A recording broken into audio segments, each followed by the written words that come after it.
This is How Does She Do It? Episode 2 with Molly and Emily. Oh. Molly and Emily. And we're going to be talking about resetting. So after Christmas, holidays, New Year, all of that, we are going to talk about how to get back into your step, how to get back into your routine and get your kids there too. Yeah, which clearly I need to do. I don't even know who I am anymore. Quite literally. It took like the entire month of December. It felt like it. It wasn't the entire month, but it pretty much was. Goodness, and it was. It was so long. Really needed though. Our family really needed the quality time. And if you save your vacations for going and visiting family, stop doing that because it's obviously it's good sometimes, but your family needs that time together and it's just so important. So I'm very appreciative of it, but it is really hard to get back into it. So yeah, I remember we were talking about, because we did our family vacation this year at Lake Tahoe, and we always talk about what our favorite vacation together was, because our first family vacation, and mind you, me and Jared have been married going on 12 years. 12 years this April. And we had our very first, only our family vacation just 2 years ago. Yeah, this was our first. Yeah. Yeah. And so we always talk about and we've done more in between. And I keep going back to Omaha, Nebraska as our favorite vacation for me, because that was our first one together and I'd never experienced that before. And I think now it just holds a special place in my heart, even though Omaha's great, don't get me wrong, but it's not a super memorable place. Yeah. But it was super memorable to me because that was our first one together. Yeah. I mean, Omaha's pretty cool. We used to vacation there, my family and stuff, and it's fun. Yeah. But yeah, so it was our first year. Me and Andrew have been together 10 years, married. And Peyton's 8 years old now. And this was our very first one together. And it was a big one. It wasn't just something small. It was. We have been saving for a really long time to do this really big thing, just our family. And I'm happy we did it. But it was not all rainbows and sunshine, because we started out kind of miserable. Our kids were what is this? Because they're so used to depending on other people's attention. And we as parents are used to that too, right? And so now all four of us just had to entertain each other. It didn't go well at first. Well, and you guys were out at sea, so you didn't have much internet connection. No, me and Molly didn't talk for 2 weeks. Yeah, it was crazy. That's probably the crabbiest I've been in years. Because I did not have Molly time. And I was just in this weird little funk, but go ahead, continue. Yeah, it was hard to really just depend on each other when that's all that you had. And we learned a lot about our family as a whole. And I am so appreciative of that, even though it wasn't perfect. And that's so good too. And it's funny, we do these vacations, we do all of the holiday things, and then at the end of it, first week of January, which is resetting, going back to reality. Holy shit, is it hard? It is. It is a struggle. Walked into the office this morning and I said, clearly I'm a child because I can't get my butt out of bed in the morning like a normal human being. I can't do it. And I just looked at Emily and I was like, I need you to help me with this. Yeah. Because I can't reset, So as I tell her, well, that's funny because I also couldn't get out of bed this morning. I may look like it. I got ready, but I hit snooze a couple of times before I actually got out of bed. And I didn't shower. That gives you a lot of time back in the morning if you don't shower. It does, especially if you have all this hair that you got to do and your makeup and you got to shave your entire freaking body. And it's just and let's not forget the 5-step face plan that you need to be doing in order to have non-wrinkly smooth skin. Yes. I just give up. I'm just not gonna my face play into that is longer than my actual makeup and getting dressed. Oh my gosh. Yeah. I think I probably washed my face once this week and it was probably when I showered. For you. You still look flawless. Oh, thanks.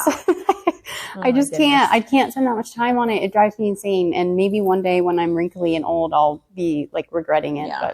But Maybe. But I think step number 1 to resetting is finding your accountability partner, right? Yes. And it doesn't matter who it is. It could be your spouse, or it could be your more responsible 8-year-old. Yeah, I was going to say, like, Julius would get me up if I asked him to. Peyton would not. No, she can't even get out of bed herself. You'd be counting on Sam for sure. Yes. Yeah. So, but yes, it could be you get your kids into it too, because they have to reset just as much as anybody else, especially with school and getting there on time and not being tardy and all of that. So, accountability partner, that would be number one. Yep. Step 2, I think accepting the fact that it is not going to happen overnight. Yes. We were off for practically a month. You can't expect that the first day back that you're going to be up and ready to go without some hesitation and a hard time rolling out of bed. Like Jared was telling me on the way over here to record this, actually, he's like, it's mind inertia. Like you have to keep gradually getting more and more. Because I was telling him, I was like, yeah, Molly asked for help, but I need some help too. So I might be a little bit more ahead on it than you are, but I still need that too. And he was like, you guys both are just going to have to take little baby steps and make sure that you're doing it together, the accountability thing. But I think accepting the fact that it's not going to happen overnight, and accept that it's not going to happen overnight with our kids either. Because I don't know about you, but yesterday morning was our first day back after break, and it wasn't fun. Yeah. Yesterday actually was pretty good for us. It's always the second day for us. Like this morning, I think I was like half asleep when I looked at my clock, and I could have swore it said 9:08, and my kids' school starts at 9. And I'm like yelling at Peyton. I'm like, get out of bed. We gotta get going. No shower, no brushing your teeth. Like, just get downstairs and get your shoes on. And she's looking at me like about in tears. And then my mom yells, it's only 8. And I'm like, okay, it's still late, but way better than 9. Yeah, she's not actually late to school yet. So yeah. We made it. Dude, it's fine. Alexa failed us this morning because the kids have the Alexa dots in their rooms. Mm-hmm. And I set it for Monday through Friday to set an alarm at 7 a.m. Yesterday it went off. This morning, I don't know why, but they didn't go off. Oh. So it was like 7:10, and I'm sitting there doing my routine, and normally I hear them, bouncing around and being loud and stuff. I'm like, I don't hear them. And I go in, and they're all sound asleep. And here I am flipping the lights on, like, all right, get up. And they're like, oh, shit. Like acting as if they're like out of it. Yeah. And I'm like, oh, what a great start. And then you know how Gracie is. Gracie's like at her own pace with everything. We leave the house at 8:30, and it was like 8:15, and she had just poured her bowl of cereal. Oh, no. And she takes forever to eat too. So I'm like, Gracie, you better scarf that down like ASAP, because I know you, and you will take a full hour to eat a bowl of cereal. Like, it'll be disintegrating in the bowl, and she is still eating it. Oh my goodness. So that was a bit of a struggle. So I do think, the accountability, acceptance that it's not going to happen overnight. And I think thirdly is consistency. Yes, consistency is key, and making the choice, because it is a choice for you to like snooze your alarm, and for you to be hard on yourself and tell yourself, no, I'm getting up right now, even though I can't see because I'm so tired. Yes. Like, it is a choice, and that's really hard to do for yourself. But I wonder if there's some way on our phones to like lock it from being able to snooze, or lock it from, for me, I literally, this is so lazy, you guys. This is so bad. I wake up enough to where I can go into my timer, and I set a 30-minute timer as opposed to snoozing. Oh gosh. Yeah. And then I be able lay to do back that. down. Like, at that point, Emily, you're awake and making conscious decisions. Like, just get your ass out of bed. But I literally go into my timer, scroll to 30 minutes, start, and then I put it under my pillow. Oh my gosh. I can't even do that. Like, I literally can't come to work and I just like slap it away, and then I go back to sleep. I just am so terrible at the morning, and I just don't like morning time. I'm never going to like it, I don't think. And that's okay. I don't know. But have you woken up before the kids and just sat and had a cup of coffee? Yes, I have. And it is nice, I will say, but I enjoy sleeping in so much more and staying up late and having that time to myself. And that's where I really lack, because I have to have like so many hours of sleep, or else I'm just crabby. Yeah. And if I don't go to bed between like 9 and 9:30, I'm just awake, And 9:30, that is like it feels so early because your kids barely just went to sleep and you barely get any time. For us, it's like maybe one episode of like our show that we're watching that we can get in, and then we're like, okay, time to hit the hay. Yeah. You know? Oh, I have a hard time turning that TV off. I think it's like you got to choose. Are you gonna have your morning time time to yourself, or your evening time to yourself? Right. And I'm definitely more of like, I think I'm more of a morning time. No, half and half. If you could split it, that'd be great. Oh, you can. You have to choose it. I don't know how you're going to do that. I do go to sleep at between 9 and 9:30 pretty regularly. Like if I stay up till 10, I'm like, ugh, pushing it. But then I do wake up before the kids because I do set my alarm for 6:30. Do I always get up? I was doing well before break, actually, getting up at 6:30 and getting ready for the day. And that gives me like a good 30 minutes to an hour because they're still getting ready too. It gives me like a good 30 minutes to an hour without anyone distracting me. So I think it's kind of, is that sad? Is that sad that I get like an hour in the evening and an hour in the morning? No, I think a lot of people are jealous of you right now. Not sad at all. No, but it's sad. It's 20, I won't say 24 hours. We're not awake for 24 hours. I don't know. I mean, you take away that, we'll say 8 hours of sleep. You're looking at 16 hours in a day, and we get 2. Yeah. 2 hours to ourselves.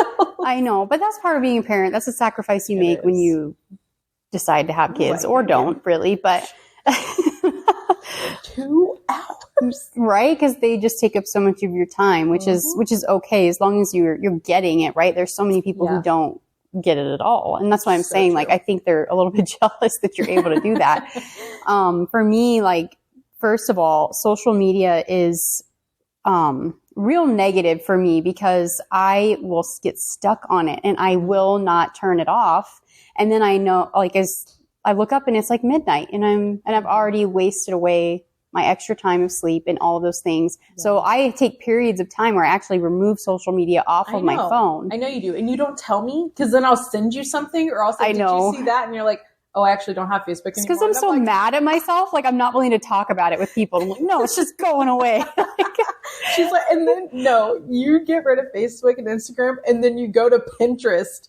I do. I can't, like, that one's okay because it's not as fun to scroll, so I'll do it for just a minute. Yeah. And it limits me a little, but I can still, like, search for things. Yeah, you know, we're moms, Molly. We're crafty, we need something. I know, she's sending me Pinterest boards. She's like, I'm planning to renew my vows, and this is what it's going to look like in 10 years. Yeah. Yes, like, yeah. So I do go to Pinterest. I will do that. But it's like I don't know what it is. I have a hard time not doing it. And so I will just completely remove it for like months at a time. Yeah. And right now I'm at that point where it's the new year and I'm resetting and I'm thinking, what can I do to get myself back on track? And I will tell you now, it's the social media. It's going away for at least 2 months probably. And it's hard, but it also makes the other things that I really want to be doing easier. Yeah. Well, I'll handle the social media for both of us. I normally do anyway because I enjoy it. Yeah. I actually am pretty okay at, like, when I'm done with it, I'm done with it. Because, I don't know. I mean, don't get me wrong. I scroll, no doubt. But when I'm just one of those people, when my head hits the pillow, I'm done. Like, I'm going to sleep. Nothing can distract me. Like, it is a blessing, I will say, because I know a lot of people that they do struggle with going to bed when they go to bed. And I'm grateful for that.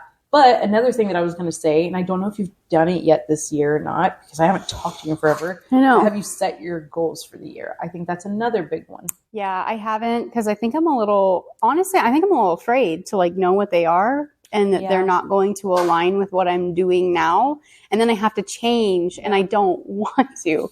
So no, I haven't set my goals and I need to. And it is my plan to do it this week, like Thursday. Oh, it's Wednesday. So it's almost over, but I have been procrastinating it because I am a little afraid to do it. And that's, like, again, something that I'm just putting off. We should totally schedule a time and I can help you. We can do it together. I already did my goals, but I can share them with you. So that I saw your post. It was good. Yeah, and that wasn't even all of it, you guys. If you didn't see my post, it was a pretty lengthy one, and that wasn't even including, like, Jared's business and other things that I have planned. I do have more things planned than that even. So Yeah. And I just love that because you are so much like my husband. You guys have all of these amazing things that you want to be doing. And I'm like here to just help. Because I don't have very many amazing things that I want to be doing, but I like assisting people with them. That's the thing, though. That's the beauty of it. Like, you love helping other people to reach those goals. Like, you get fulfillment out of that. Yes, 100%. Me, I do get some fulfillment out of it, but when I set goals for myself and I don't reach it, I'm like, oh, I'm such a piece of shit. Why couldn't I have done that for myself? Yeah, I'm like, oh, I didn't, but Emily reached all of her goals. Pretty much, yeah. I'm pretty sure you're doing this podcast because you're helping me with one of my goals. Yeah, yes, but that's okay. Straight up. It's still we fun. get to talk to each other, so that's another positive. Hey, can we pause for a moment? JJ? Jay? Can you quiet down, please? Please? Thank you. Yeah, so I guess that would be, are we on number 3 or 4?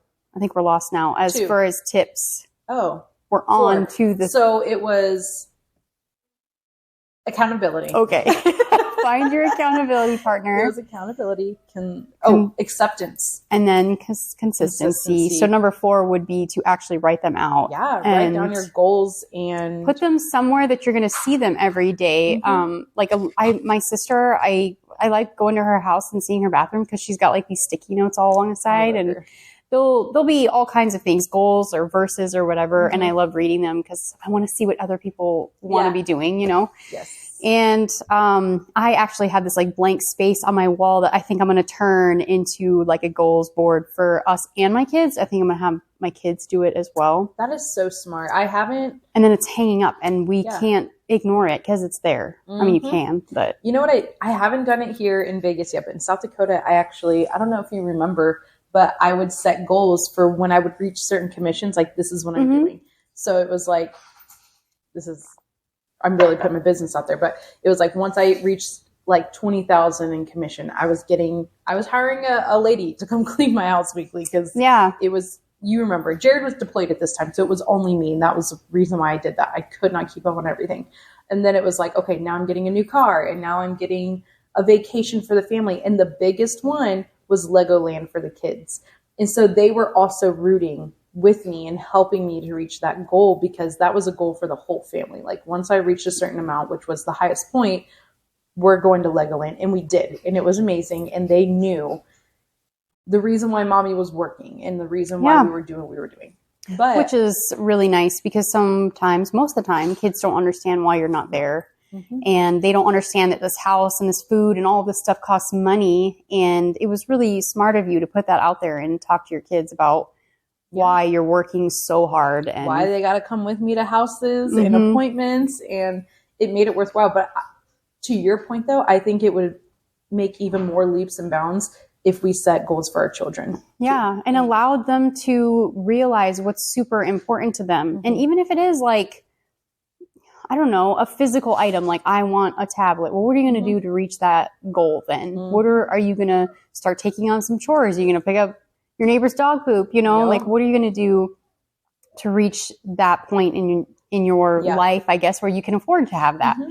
And it can be small, it can be big. I did start talking to my kids. We were at dinner and my parents were visiting, and I asked everyone like what their New Year's resolution was because we went for breakfast on New Year's morning.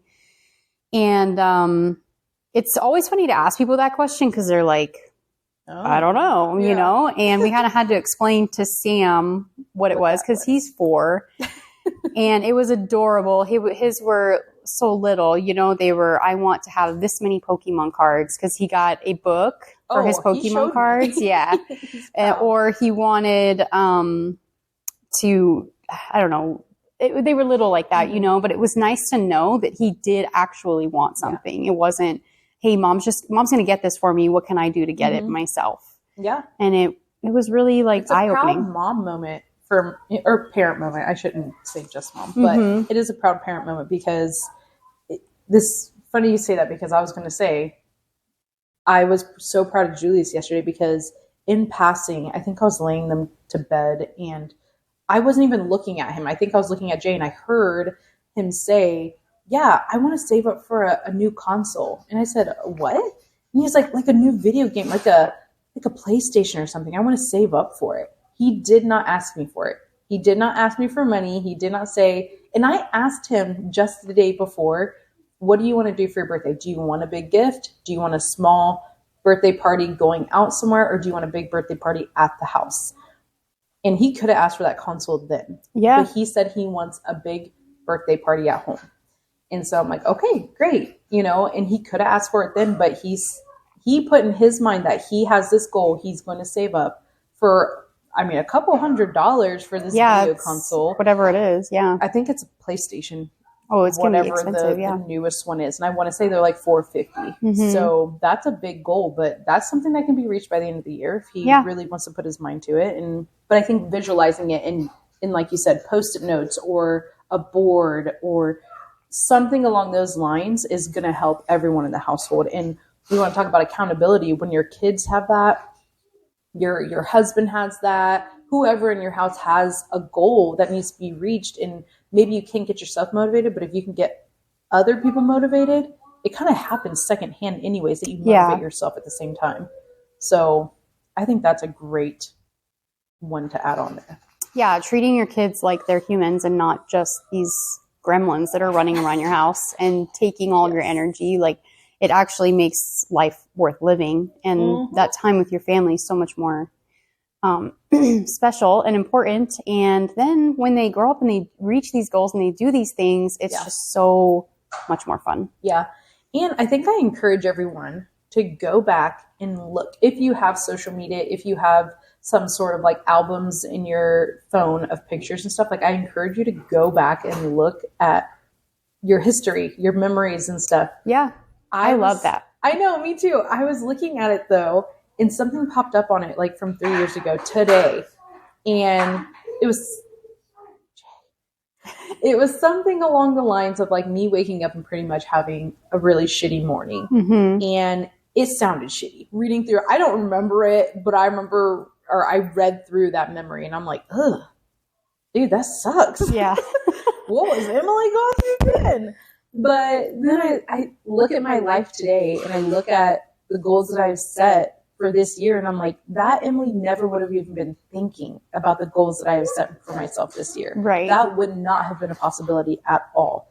And I think that like gives you that little bit of drive of like, okay, if old Emily can get to this point, this Emily can get to that point. Yeah. Right. Like even bigger dreams are going to be met. And maybe it's not the amount of things. It could even be just getting up at a reasonable time. It could be little things, but setting something, because if you don't have anything to look forward to, no goals to be met, I'm sorry, but what are you doing? like, right. Honestly, you don't have to have a career to do that.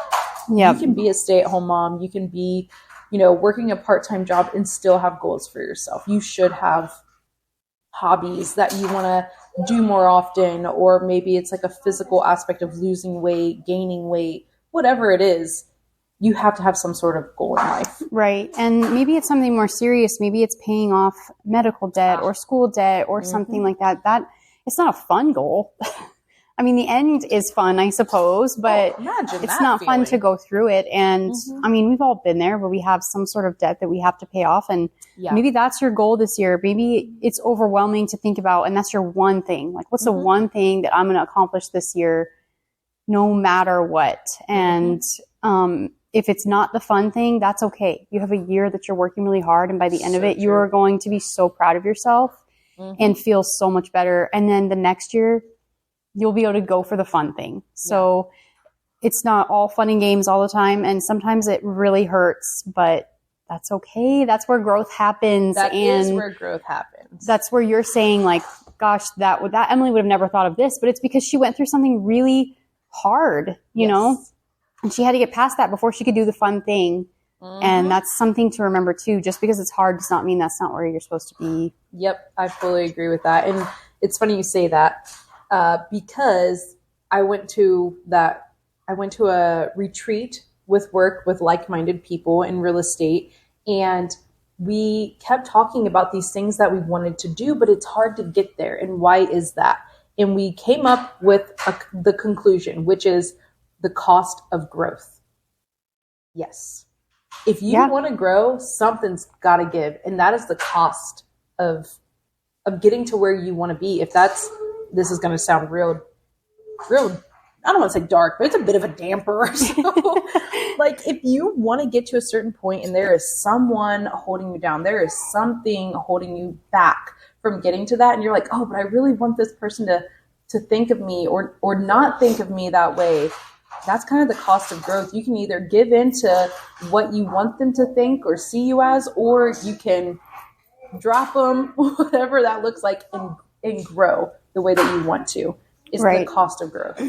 And as sad as that may sound, it's also really exciting, because I think once you get past that acceptance, right, of like, oh, I might have to stop eating out every week if I'm wanting to pay off this debt. Right. I might have to, remove this person from my life or not talk to them as much because they're a negative Nancy.